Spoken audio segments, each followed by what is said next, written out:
Now, of course, using the yum command is one thing, but knowing how to configure and point to your repositories is another.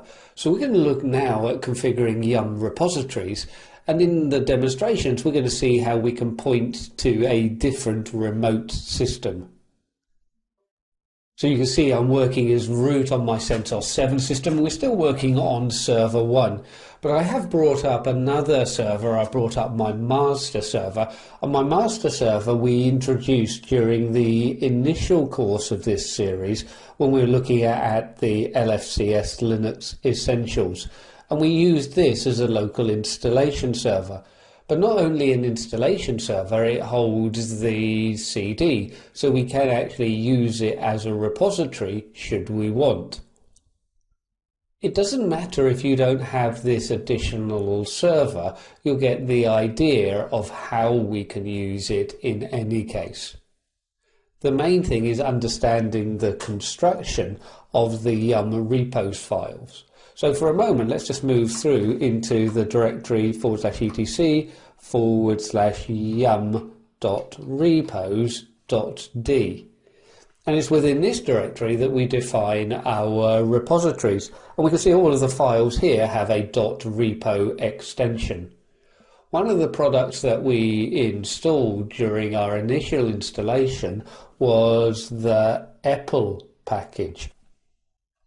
So if I run the command yum info and then EPEL release, again, remember I can use tab completion even on those package names.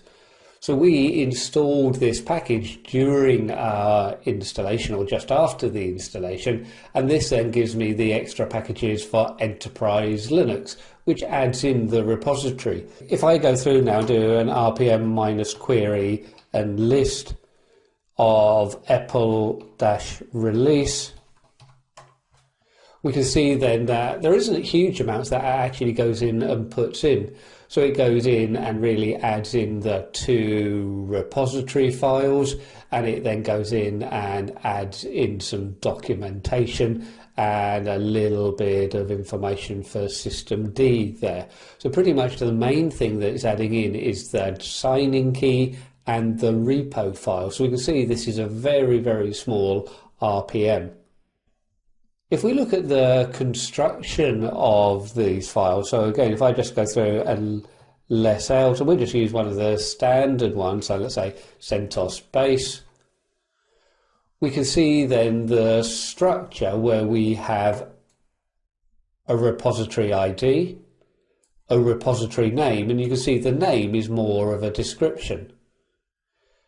We can have mirror list or base URL. So you can see here they're using the mirror list where we're going to mirror servers.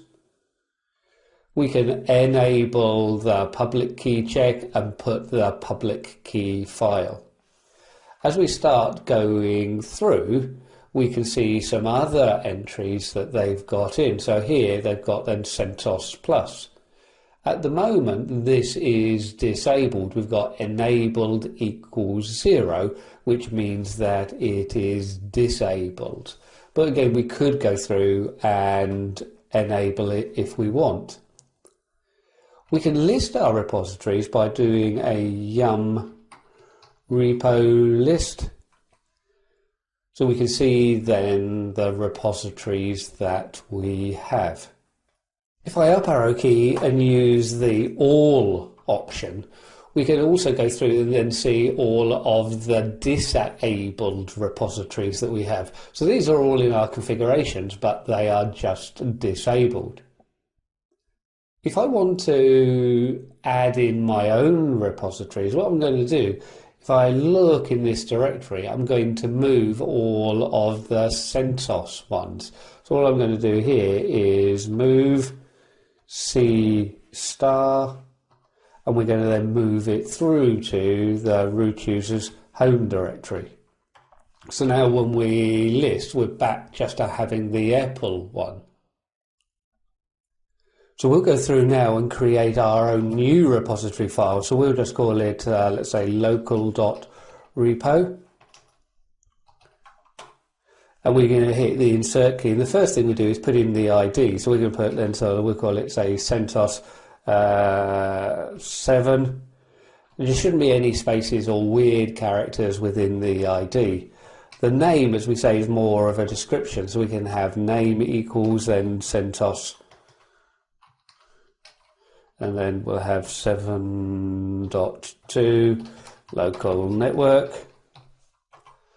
We can then put our base URL, and this is then going to point through to the web server that I've installed and have running on my master server. And so it doesn't really matter if you have it or not. Well, we're just looking at the idea of setting it up. But all I've done is added the content of the DVD through into my web server directory. So as I start putting in the path, we've got 192.168.56.220. So that's the address of the master server. And that will be pointing to the default location of var www HTML. Within the HTML directory, I created a CentOS 7 directory on the server and copied the content of the CentOS 7 DVD into that directory. We're going to make sure that it's enabled, so we're going to have then enabled equals 1. And then we can have our GPG check. We'll just say that it doesn't need to check the public key, so we'll have that turned off. So don't forget, within the ID, just don't add any spaces or weird characters in. If I now go through and do my yum and repo list, we can see now that I had to think a while as it picked up the metadata from the new repository. But we can see then we've got the CentOS 7 and then the full name of CentOS 7.2 local network. So we should be able to install from here. So if I do something like yum remove nmap. So again, remember this is just my port scanner. So obviously I don't have nmap installed at the moment, so that's good. I must have removed it before. So I can go through and do a yum install -y nmap.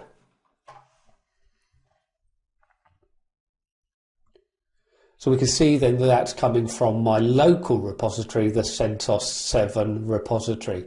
Now that I have this in, if I go through and run nmap, and if we run it against 192.168.56.220. Remember that was the address of my master server, and we can see then that that's running ports 22 and port 80. Port 22, of course, is my secure shell server, and we can then go through and see port 80 being the web server. Now, having gone through to see how we can set up our repositories, let's go through now and start looking at how we can work with the yum cache.